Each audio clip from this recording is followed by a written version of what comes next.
Well, it's recording. It's fine. Everyone feel good? I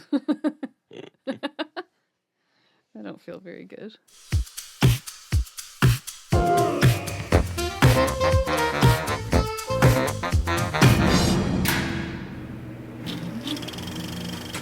Well, hello there. Welcome to On the Beat, the podcast that uncovers full frontal male nudity in cinema. My name is Laura, and I am joined by my co-host Ryan.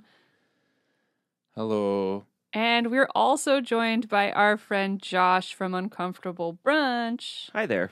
It's like a 2 in a row. Yeah, this is too many. We've got you kind This of is like heavy in the beginning of the year. Yeah, not for Yeah. me. I mean, just for your listeners. They don't need this. Yeah, familiarity breeds contempt. Well, it's like we had a lot of fun last time, and now we're going to have a horrible time talking about the 1974 erotic psychological war drama, The Night Porter. Directed by Liliana Cavani, starring Charlotte Rampling, Dirk Bogarde, Philippe Leroy, and Gabrielle Ferzetti. The only two people I remember for the most part are your main two, Dirk and Charlotte. I'm still hung I'm not up. gonna I'm bring still up the hung other up. two again. You're thinking like this would be a bad time. Well, we'll see. Completely subjective. I mean, it's dark. This is a Yeah. dark motion picture. It's pretty rough. Um, It's incredibly sad. It's really sad. and sexy. I'm just kidding. Yeah. I'm. It says erotic. Did no one get a I don't boner? I know. did. I mean, I kind of always have one a little bit. There's a so part where I thought there was It's not great. an always SS. always at half mast. I Yeah. thought there was an SS officer having sex with a corpse at one point. So I'll ask you guys later. I don't believe that's true if I'm thinking of the same scene you are. We'll see. We'll see. I was confused. Well, so you were just like I was like I can't identify it. Is basically what the you said. colors made me unsure if that person was alive. Everyone's gray in that movie. But I thought they were. I thought they were moving around. Yeah, but this Well, they were person moving was slightly around. more. Well, Not yeah, of the their body. own. Yeah, as he's like doing the business like that. The thing he's fucking is moving around and the mouth is moving and stuff. I didn't see a face. Okay, Yeah. so the synopsis of this film that I pulled from Letterboxd is: a concentration camp survivor discovers her former torturer and lover working as a porter at a hotel in post-war Vienna. When the couple attempts to recreate their sadomasochistic relationship, his former SS comrades begin to stalk them. And the tagline is, "The most controversial picture of our time." So, Bold claim. oh dear. Yeah. My favorite thing when starting this movie was that I didn't know anything, and that's how I like to go into my motion pictures. So it was really, I don't know, like upsetting, and then it just got worse. It's a pretty nuanced movie. Yeah. And I don't know. I don't want to skip ahead on anything. I just I think that after watching it, the last couple times I've seen it over the last few years, because I don't know, I showed it for brunch back at, when we were still at the bar. Oh. So like 2016 maybe. Oh man. So a little under 10 years. But I do remember that it was on November 1st because the day before was Halloween, and a couple people still were so hungover they hadn't changed out of their Halloween costumes, and that was really upsetting watching that movie with people still in Halloween costumes. Hung over. Yeah, it was You're just something. like, Ooh. fuck. Yeah. We raffled off a Blu-ray of it. I remember. Oh, wonderful. Yeah. Yeah. We made it up at the time when I said we didn't have rules for it. We were just going to have tickets to the door. But then when I noticed that there were a handful of people wearing costumes, I turned it into a costume contest.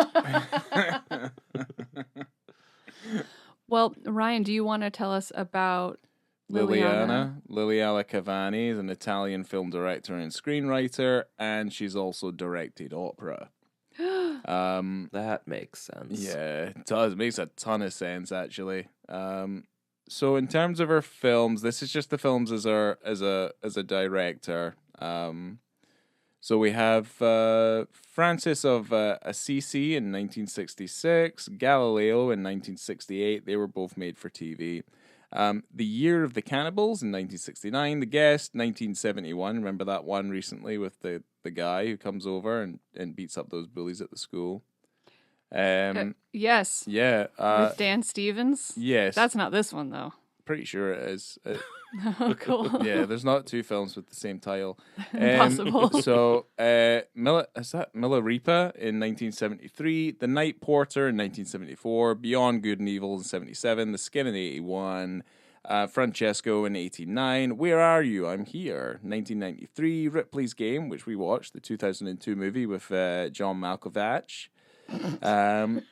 De Gasperi, the Man of Hope in 2005, Einstein 2008, Un Corpo in Vendita in 2012, So Good She Did It Twice, Francesco again in 2014, and The Order of Time from 2023. And she directed the Order of Time when she was 90 years old. She's still alive. She's still alive to this day. She's 93. So, yeah. Did you see Ripley's Game, the one with Malkovich? I saw it when it first came out. I don't remember anything about it, to It be is- perfectly honest. It is not bad. Yeah. It's But yeah. Malkovich as like this. I don't know the if I would sex say it's person, like Right. like the yeah, I the wouldn't say it's, erotic like, good star though, but was it's not bad. weird. Sure. There's that there's some time. cool shit in that film though. There's some really cool stuff in it. But the problem is that we went through a whole Ripley's like marathon. How 'cause many we are did there? obviously There's 3 or that. 4, right? Of the Talented Tom Mr. Ripley. Ripley, The American. the American Friend, The American Friend, yes. Okay. Ripley's Game. Yep.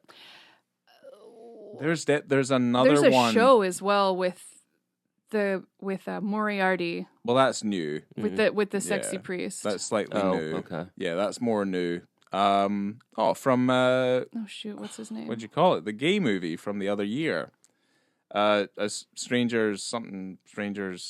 All of us.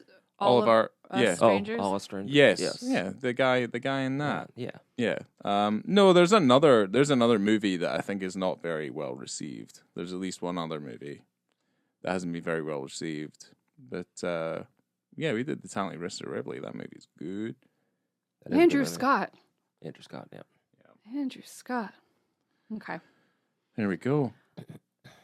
But yeah, that's That's her Liliana work. Cavani. Yeah, that's what she did.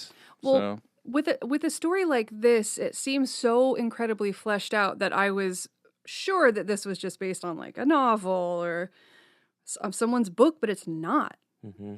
You know, it came organically. Like the director wrote it with a couple of other people, but One of the writers actually went on to write I Am Love from a few years back, which the whole opera thing Oh. really makes sense when you think about that.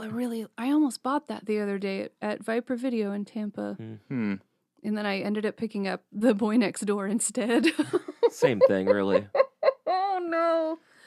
Oh Yeah, no. it's a strange fascination with that Jennifer Lopez movie that you have. That movie's so good. Man, I was so excited to put that in, and I'm happy I have it, but I definitely confused it with Enough. I was expecting to go into it watching Enough because I wanted to watch the Sleeping with the Enemy again. I don't know who I was talking to, but that happened to somebody else. Yeah.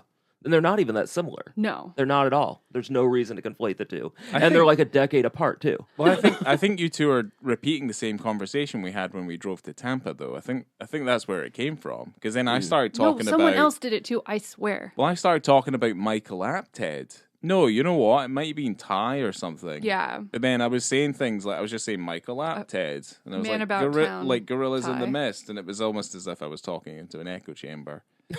But yeah, I was like Michael Apted because nobody knows who the fuck he is, like at all. You're going to have a real problem with those Apted fans coming after you now. What, the 21 and above crowd? Sure. I don't know what Whatever you're it was. talking about. Well, yeah, he did. Yeah, he did. It doesn't matter. He also directed Tomorrow Never Dies as well. But anyway, it doesn't matter. Well, the director, she was making a documentary for Italian TV on prison camps in Dachau. And they were on a break. It was pouring down rain. And she saw a woman kind of walking through the rain carrying... Dachau? It's Yeah. Dachau. Okay. Yeah, it's Dachau. Sorry. Well, I apologize. The concentration camp? Right. Yeah, Dachau. Okay. Yeah, sorry. And she's walking through the rain carrying red roses, and she's kind of looking amongst like all the demolished huts, like that the prisoners were held. And she apparently found whatever spot she was looking for and placed the roses down and just kind of stayed there with her head bowed for a while. And then she like walked away. But then Cavani, our director, followed her to be like, what is going on? Like, what are you doing here? What's this all about? She figured she was visiting family and stuff, but she was not. She said she would come back to that spot every year on the anniversary of her lover's death. And he was a member of the SS, and she was a girl who had been imprisoned for holding socialist belief and having a well-known socialist father. Now that kind of makes sense because that's what our movie's about. Right. And where she had placed the roses was the site of where she had been imprisoned. And on the day, the anniversary was the day that her lover was executed by American forces. And even though she lived in America, she came back every year to visit that. So that's kind of like where the story started to develop. And she was kind of going with like, what would have happened if the SS man had not been killed? Like, what if he had escaped and gone to ground? And then years later, like just randomly, they met again. You know, like what would happen? Yeah, it makes sense because the one thing I'll say about the film is that it feels incredibly like tangible, like it feels believable to a certain extent. It's just not something I would have imagined because when the story starts, you don't know what their relationship is. And I was horrified. I'm like, this dude's stalking her. Yeah. She had a horrible time because all she's flashing back to is those acts of violence. Yeah. Yeah. And so it's I like how it starts that way. I mean, if that's the first, the swing carousel thing at the beginning is haunting. oh my God. Yeah. It is a really it's much shorter than I remembered it being. That scene. I mean, it's literally only a few seconds. Yeah. But really, really unsettling. That scene would be really good in the cinema, like with the volume up and stuff. I think that scene would be really good in the cinema. Yeah, because I didn't know what those noises were at first. And I'm like, oh, God. And Yeah. she's just got to be up there. Mm-hmm. Everyone was having such a nice time. Yeah, well. Yeah. Yeah. It's a horrible time. Cavani wanted the look of the film to resemble expressionist paintings and have like very cold colors, which was very well achieved. And apparently... a lot of blues and greens. Which I think is fascinating for if you really think about what was coming out of Italy at the time. Right. Even the more upsetting, quote-unquote, erotic stuff was pretty colorful. Mm-hmm. I mean, even Last Tango in Paris or any of, Decameron came out around that time. Yeah. Things like that, they were pretty, had a much bigger color palette for sure. Yeah, it's incredibly muted in some of the ways of it shows its cinematography and stuff like that. Yeah, no, Liliana's she's doing a good job of setting the mood. Making sure you're like, just so you're aware, this is a fucking horrible film about Nazis doing horrible things to innocent people. So, well, I think that kind of what I was going to speak to something I've had in my head in my notes actually from this time around is that I take a little bit of an issue with all of these synopses that exist, and I don't even think that that she saw it this way. I don't see it as erotic or as a love story. It's something much more complex than that. It's about a power struggle. What the power struggle exists between two people. In various situations, and this is an extreme one. yeah. I would argue that I would also argue that there's no way for her to consent. Certainly in the first part of the first half, when she's in the camp, because I think she's supposed to be around 15. Wow. Well, okay. She is his little girl. Right. Yeah. I guess that's what I mean is using that kind of language and that that kind of vocabulary. I think can be a little dangerous. Yeah. If going into it thinking that that's what it is. I felt that, my interpretation of what was happening there was that she's reacting to this trauma that she suffered from the adolescence of her life. And I mean, I guess with this man, like he's also suffered this odd trauma, not to like give any kind of level of He sympathy towards suffered this a man. trauma? Well, here's the thing, I would agree like, with that. you know, All right. he's doing these unspeakable things in the name of this cause. She's reacting to what he's doing. She's so young that there's no full understanding of what is going on, like Josh said. And I think when they meet again, it ends up into that sort of like that primal state that they're just resharing this Well, trauma with each other. yeah, because initially it seems like she wants to get away from him, or at least hide herself away from him in this hotel. Because that's in Yeah. 1957. because that's a very logical, a very sane response to To anyone but barging it- into yeah, your room. But it goes away pretty quickly as soon as her husband's not around anymore. And she Yeah. even manufactures that she's not going to go with her husband. Yeah. And then she immediately puts on a nightgown that's very similar to what she wore in the camps. yeah. So there is some sort of willful decision made there that's, again, it's not, and I wouldn't say that it's a loving thing in any No. way. I think that it's No. just incredibly damaged people. And to speak to that about, it to a certain degree, it kind of forces you to see what an SS officer went through. Yeah. Not like in a we hope that he comes out okay, or some sort of wish fulfillment that you should get fucking shot in the head, but just like Yeah. in a real way, what would be their mental state when they committed these horrible acts, but Yeah. then also what is the mental state when they're out? And I think that they show the difference, because his comrade buddy, all of his buddies, they're just, they seem to be acting like they're talking about the glory days, like they're Yeah. like their days at the frat house or something. Yeah, they're cold as fucking ice. But Max doesn't. He No. like when in the evening at night, he always shuts the lights off in the lobby. Like it seems like he wants to get away Yeah. from himself. And Yeah. again, I think he should have had a bullet in the head. Absolutely. But that's Yeah. again, that kind of is some Tarantino wish fulfillment shit going on. Yeah. Which is fine. But my thing is that I like to think that there was a percentage of people at that time who weren't 100% into it.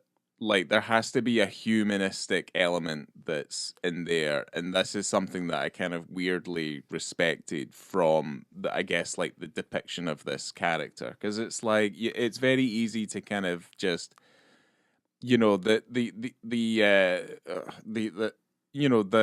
image of a Nazi, is just like evil incarnate.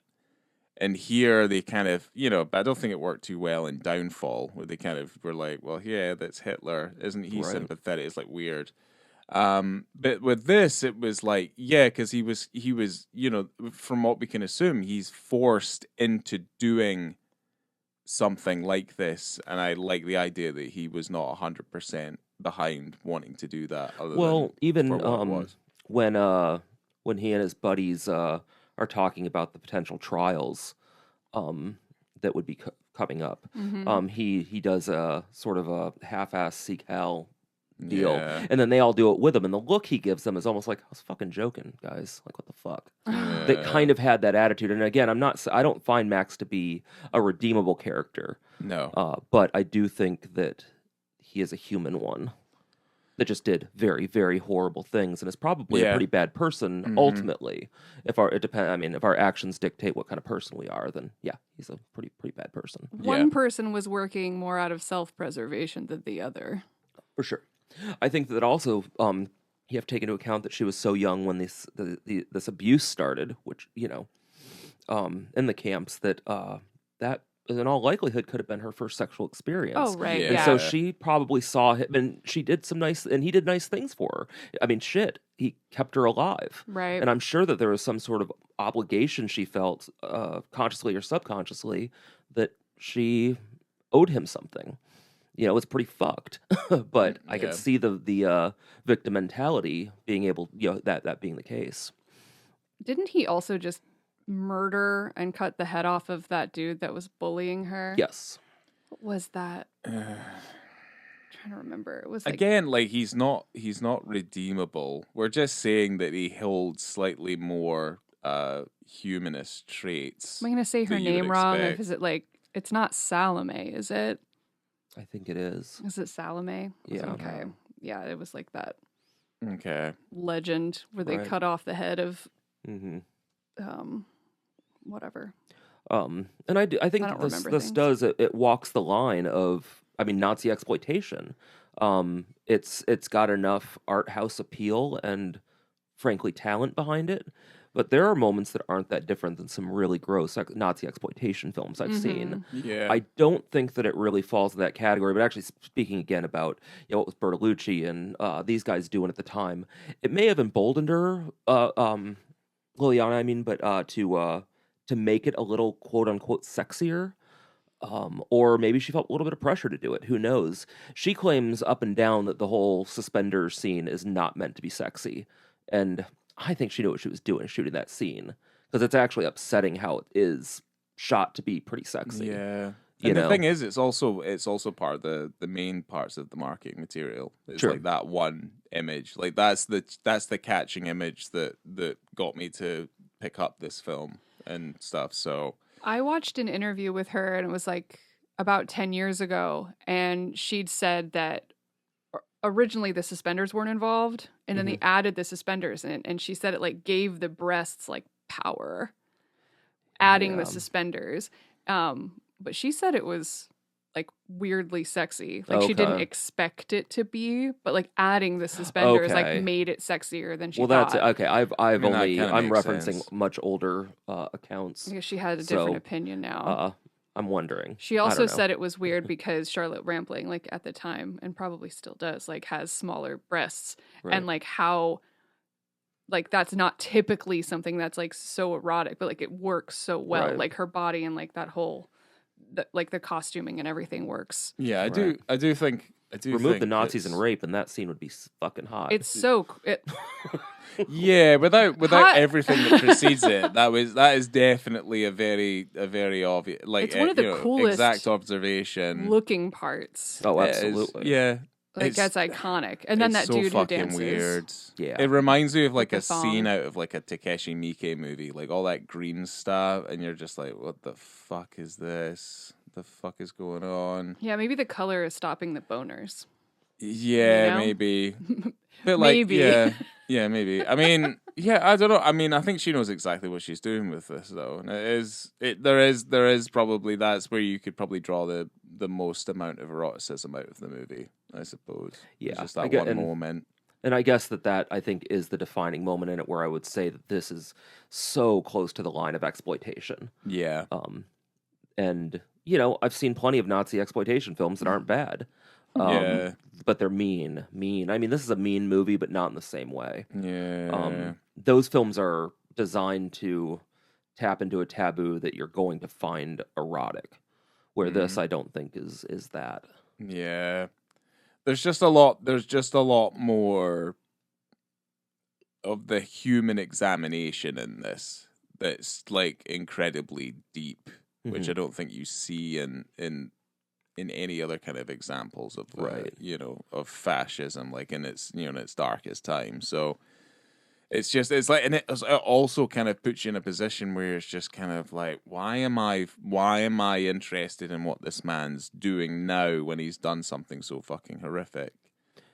Which is I think, interesting that Max is the protagonist of the film. Yeah, it's because And he's it's not very from open. her perspective, it is He his- is the night porter. Yeah. It's technically his story, and just kind of how, I guess, like how what he's done is like shaped him, and then this relationship with her, like it's fascinating, like it's very interesting. On top of obviously being absolutely horrific. So Do you want to talk about the two penis scenes? They come in real early. it's real quick. It gets real sad real quick. It's one of them is fine, and then the other one's sad. So about 4 minutes and 30 seconds into the movie, I didn't know who this guy was, and I didn't know who the night porter was. I didn't know he was like our guy yet. Yeah. So, but the porter, like Max, is getting annoyed by like the countess because she keeps like spraying all this perfume and she wants too much stuff. So he goes to wake up another dude. She's like weird permanent resident sort of Yeah. thing. Yeah. But he goes to get help and like is just slapping this dude around, and like hitting him with underwear to try and get him dressed to go help the Countess. Yeah, there's definitely a cruelty to Max at this point, where he's very much like the hard boss. And yeah, he's slapping this dude in the face with his own tighty whities.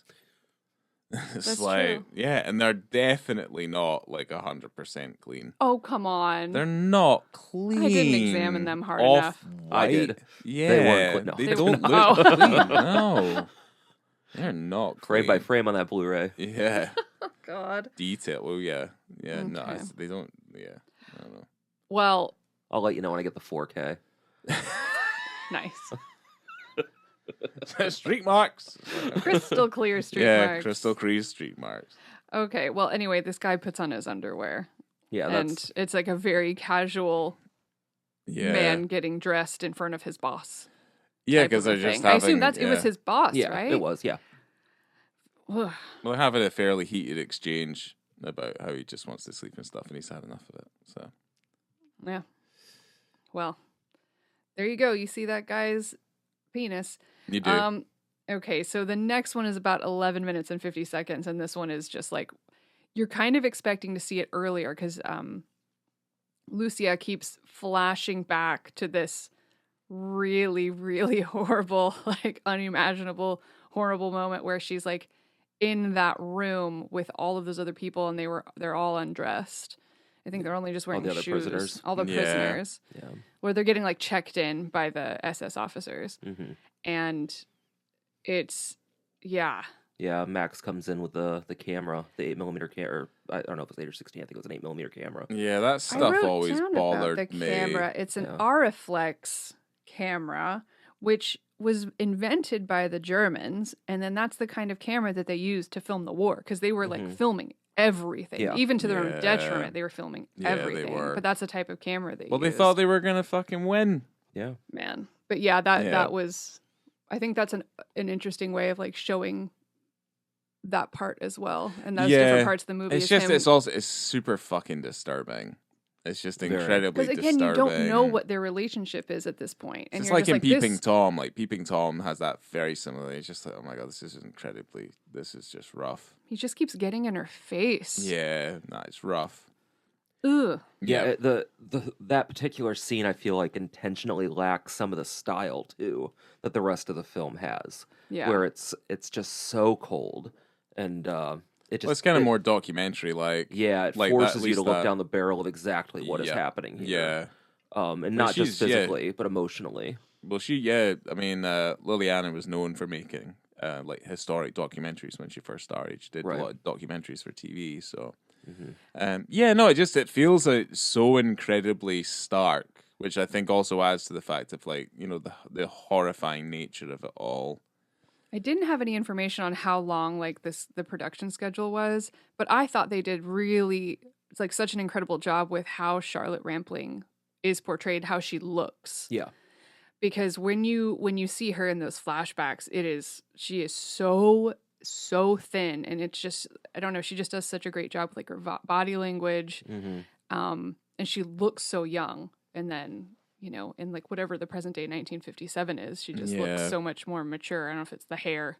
Right. I was thinking about that. Where the first time I saw this, I believe it was somewhere around 2008 or 9, maybe something like that, and I don't remember it being that of a stark difference in her performance and just how she embodies the character. I actually had in my head, oh yeah, she's short hair when she's young and long hair when she's Right. older, but that is Yeah. not the case at all. No. Oh. I mean, you can see her ribs and her back. Yeah. I didn't even know you could have that. That was Well, interesting. yeah, I mean, she definitely did some work, but I mean, I was just assuming the Nazis shaved her head.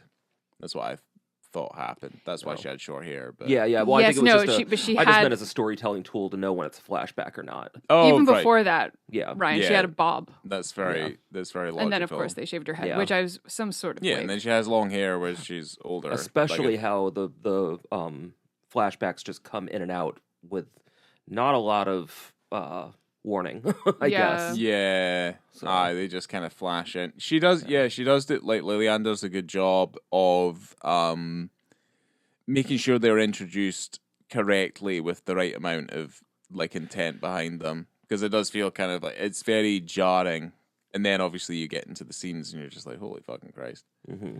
So you know that, okay, so the part of the movie where, like, because Max and Lucy had been seeing each other piece by piece, like little by little, like at the opera, like at the front desk and things like that. And then when she doesn't go with her husband, Mm-hmm. that's the same night, right? Like he's gone. Max barges into her room, like he gets the key, comes in, horrifying. She seems she seems scared, but not as scared as I expected, because I still didn't know what was going on, right? Mm-hmm. And he's yelling at her about whether or not like she's gonna turn him in, and then he's like punching and like slapping her in the face. Mm-hmm. So he was not pulling his punches at all. And the director said she doesn't do a lot of takes, but for whatever reason, during this particular scene, she was like, oh, let's just do it one more time. So it'd be like 3 times on the 3rd time. And Charlotte Rampling went up to her and was like, yeah, we can definitely do that again, but if we do, we can't film anymore today. And she's like, why? She's like, look at like my face. Yeah. And she's like, is he actually hitting you? She's like, oh yeah, he's hitting me. And so you can tell there's a part where she's like laying on the floor and she's like kind of like hysterical and like laughing a bit. And her face is all red and stuff because he really went for it. Yeah. And she was just going with it for the scene. So she's like, oh, well, okay. Yeah. It's like the more we analyze it, it's just like, yeah, it's a perfect addition to Uncomfortable Brunch. Like, yeah, because after that he starts calling her his little girl. Yeah, I would hate to watch this and I would hate that. I'd feel so trapped with it. Yeah. There's not a lot of films that like do this to me. I feel like some folks might actually get a little mad that we're showing it. I'm not sure. But just given the state of the world right now. Oh, yeah, the timing. Authoritarianism and general rise of... Regardless, I do think that it is an odd time for us to decide to show it, but also a good one in some ways. Right. Yeah. Because this shit is on people's minds I would hope, to a certain degree. We're seeing it on our TVs. Yeah. Like, that's the thing, And the people making the comparisons, I mean, it's stark, So, yeah, I don't know. I mean, here's the thing. Like, if they object to you showing it during this time, like, what are the reasons why they're objecting to it? Oh, yeah, I'm not going to You know what I mean? It's like, it's one of those things. It's like, yeah, I'm not fucking interested. So, no, why wouldn't you just punt it and just do it? And the fact that, you know what's even saddest about it is the fact that it has any relevance at all. Right. We should be thinking about it as if, that's something that happened in the past.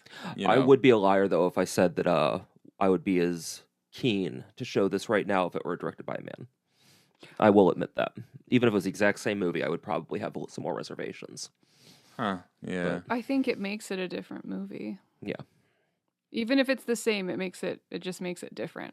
It just doesn't have... It wouldn't feel... I don't know. I'm not saying this feels good, but it would feel bad. It takes you on a bit of a ride. I don't think that this movie is necessarily cruel to the audience. It shows exactly what needs to be shown to tell the particular story. I don't think anything is excessive in it necessarily. I could be wrong. I don't know. I'm trying to think. Except for that one part where I thought that the guy was having sex with a dead body. And I'm going to have to go back and watch that part again. But the skin looked off. It's not when the guard's having sex with a man and Charlotte Rampling is watching from the bed aside. Yeah, I thought it was a dude. There? Yeah, I thought it was a hairy dude. Yeah, it was a hairy man and not a dead body. Yeah, it was a man. Dude. Yeah, he's raping a man. Oh, I mean, it doesn't make it better. No, and then Max is pretty bad. It's all bad. Yeah, I think that the idea is that the victim of that is just kind of given up, gone limp, not dead. Just taking it as it were. But then, Max comes in and saves the day again. It's manipulative. And I think that it starts to explore some of the ideas that maybe even Max doesn't completely acknowledge how manipulative he is being towards her. Right. Well, because there's no other way about it. Like, she is being manipulated and she is trying to save her own life. And however that turns out later on has messed with her head. Well, that's just it. Is I think that everybody involved, and I guess that's what we're kind of, at least that's what I was getting at and agreeing about the whole idea of Max's trauma. Okay. I think that he's still trying to come to terms to some, and I don't think that you can.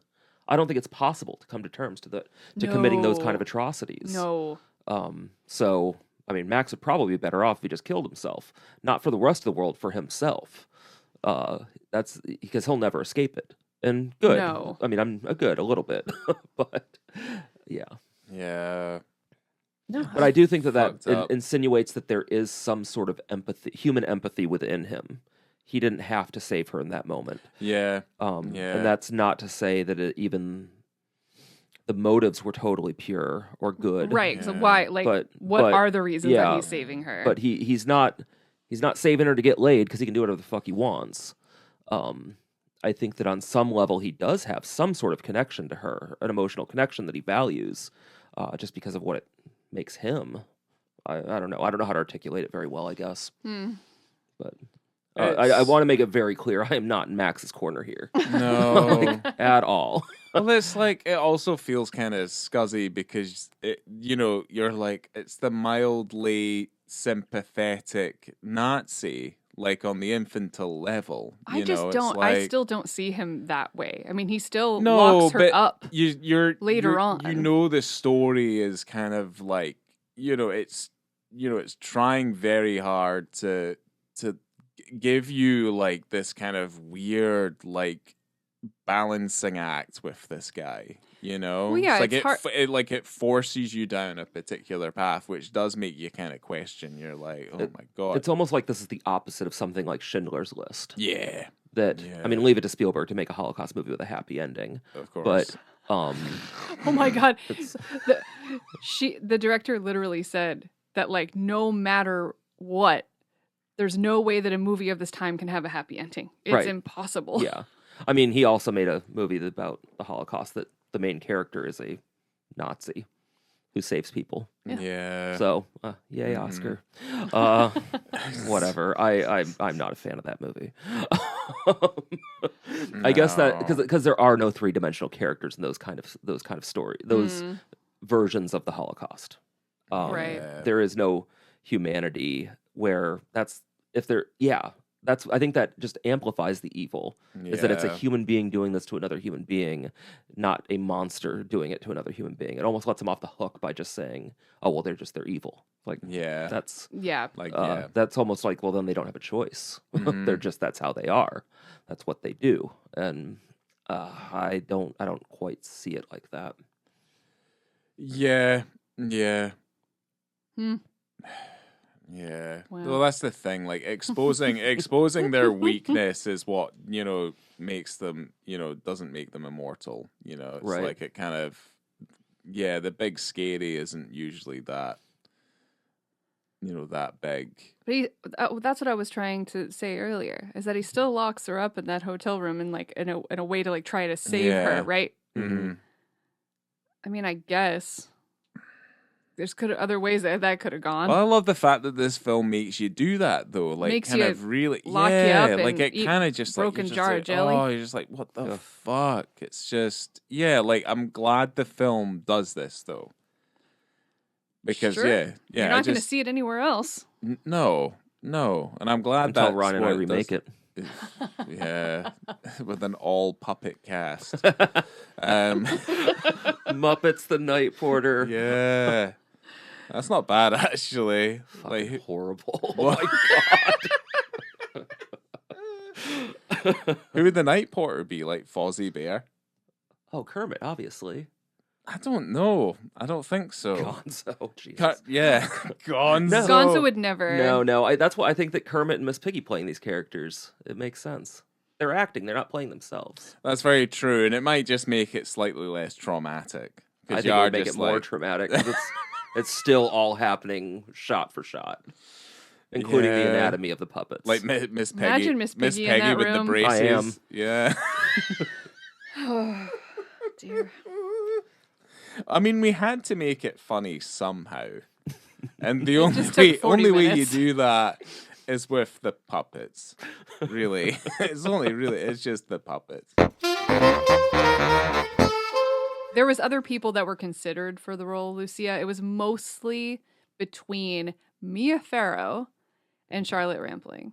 So there was other people that were considered, but they weren't like the main two people, like Romy Schneider, who apparently turned it down, and Dominique Sanda were also considered, but it was mostly between Mia Farrow and Charlotte Rampling. And I guess the director had seen Charlotte Rampling in a few other things before, and then when she met her, it was the way that she walked towards her. She just had this air about her where the director's like, no, that's the one. Yeah. I need this chick. The ratings board actually prohibited anyone from under 18 seeing the film, but not because of nudity, but because there's a woman on top during a sex scene. In what country was this? I think it was Italy. Was it Italy? Okay. I mean, that makes perfect sense. I just don't know if it was the... It could have been the British board as well, you know. That seems like a thing they would have pulled in 74. Right? But it's funny because she's like, well, you know that happens, right? Like women get on top. And it's just weird. It's not weird. It had nothing to do with nudity because the nudity is not, you know, what's the word? It's not like over the top. It's not, you know. Yeah. It's just there. But it's maybe because, like, you know, the nudity was so far to a certain point. It's like, what was the thing that was just going to tip it over? Girl on top. Girl on top, you know? Yeah. You know, take a dick out or something. You might have been okay. Like, you would have gotten under that threshold. There's a few. Or a couple. Well, yeah, otherwise we wouldn't have. Yeah, I mean, you could just take one dick out. You only have the one dick, and then that's that. There were also a lot of these, like, fringe Catholic groups that were protesting the movie, but it had nothing to do with, like, what the subject of the actual movie was about, the plot of the film. It was more about, like, the nudity and stuff. And Sounds it's like this could have of... been a good conversation if we're actually having a conversation about the story and what this means rather than just this nonsense. It pissed the director off quite a bit because it got pulled from the cinema like 3 times just because of these groups like arguing about it. And she was saying that a lot of these groups aren't even real Catholic groups. They're just these fake nonsense groups of people complaining. It's like the veneer for just like a white nationalist group or something. Like, you know what I mean? They're just using religion as an angle. So, you know, you just don't want... I don't know. Would Nazis approve of the night porter? Well, they weren't allowed to talk about it because they were underground.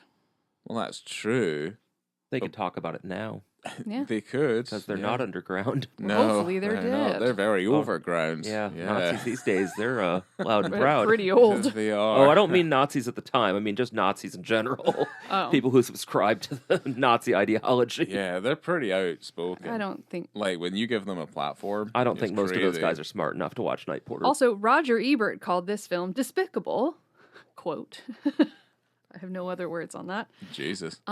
And a fun fact is that the director intended... I thought that was a Roger Ebert quote still. Nope. That's an abomination. Fun fact. No, okay. Oh, okay, this is sorry. separated. The fun fact that I have is that the director intended to become an archaeologist before moving into film. Oh, really? Oh, Yeah. wow. There you go. I'm an archaeologist. Maybe my next step is... Like we didn't know. You want to make a Nazi sex movie? Show me the script. Yeah, I don't know. It's got Muppets in it.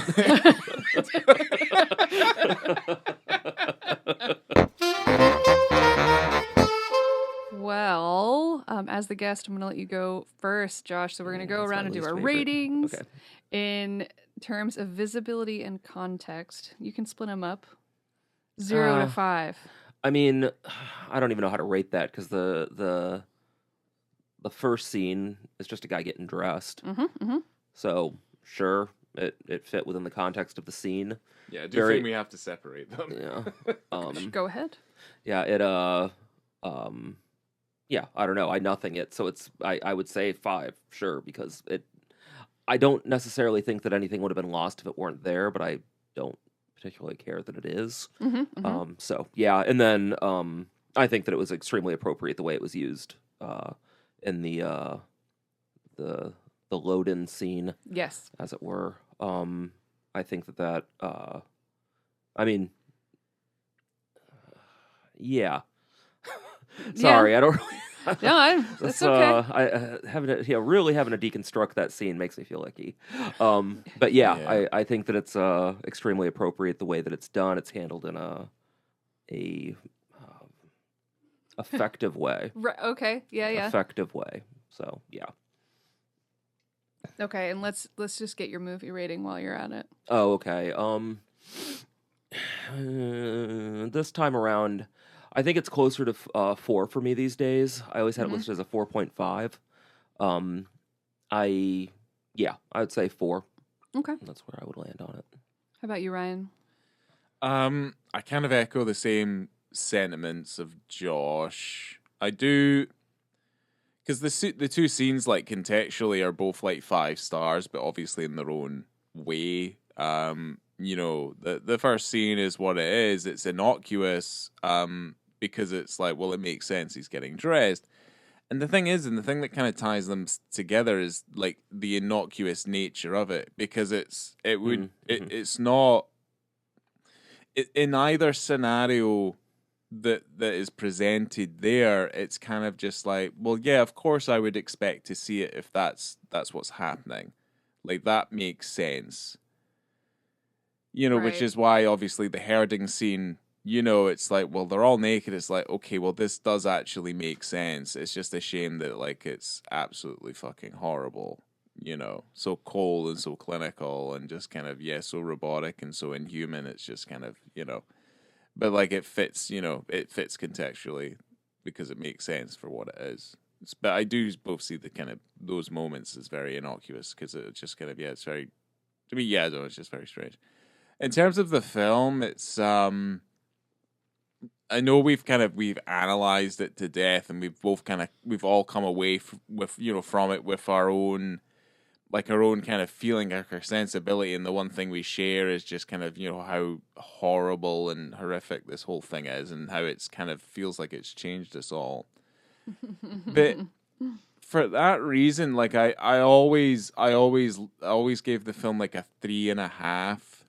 If we overanalyze it and we've looked at it this way, I'd probably give it a 4. I could never go any higher than that, but I'd never go lower than a 3.5. So it's kind of like, it kind of sits somewhere in there, and it's kind of difficult for me to explain. Just, I think with all the overanalyzing it and have seen it before and stuff like that, it made me feel awful the first time I saw it, which is kind of similar to when Josh first saw it in like 2009. But I saw it with like an ex-girlfriend, because she was like, maybe this will be good, and then we watched it and I'm like, fuck. I was like, She bought it for a Jesus sexy night. Right. She did, but then I also I squinted my eyes a little bit, because I'm just like, that's just Nazi shit, right? Like, she's like, the costumes. I'm like, all right. The costumes. I mean, the costumes are very Yeah. good. They were. The music is very good. Yeah, but I'm still just kind of like, okay, yeah, that's fine. But then that's the copy that we had, like the DVD copy I have. The complete Mementos of a past romance. Yeah, I still have her. Night Yeah, I Porter. still have her Studio Ghibli DVDs too. What? What a collection. So yeah, I don't know. For maybe this occasion, I'll give the Night Porter like a 4, but it's probably going to stick between a 3.5 and a 4. It's not, but it's good. It's actually very good. It's just I just won't ever give it any more than a 4. For my visibility and context, I'm going to go with a 5 as well, because the more that you guys are saying, it's like, oh, okay, so we've got like modern day Max, and he's making a man put his clothes on, and there's past Max with filming people interesting. with their clothes off. That's really interesting. It's like, oh, the last time he was in a room full of naked people, it was really awful, and here we are in this particular situation. Still a weird manager. Significantly more boring this time around. Like, I've never seen anyone that I've been a boss to naked. and I want to keep it that way. Not since I was a volunteer coordinator. Oh, don't like that joke. Don't like it. I immediately regret it. I hope you cut that out, Ryan. I am laughing too hard. I can't get it out. Oh God, I could cry. Wow. Oh, fucking hell. Okay, yeah, and then I gave the movie a 3.5, and I'm excited to see it bigger because I watched it at home. Are you excited? Is that the word? That's Yes. a weird word to use. Yes. That's a very I am strange word. stoked. Yeah. Thrilled. I'm going to have sad eggs watching my sad Nazi film. Yeah. That's it. Yeah. I don't Are we know. going? When is it? When is it happening? Well, Josh, when is it? It happens this Sunday, February 1st at 12 p.m. at Enzian in Orlando. Excellent. Yeah, tickets still Yeah. available. Hopefully not by the time this airs, but I think there will be tickets available at the door. It's selling okay, but it's not going to be a sold-out house, I don't think. Yeah, because this is coming out This a doesn't couple have- days before. So Yeah, this doesn't have the mass appeal of some of our other movies. Right.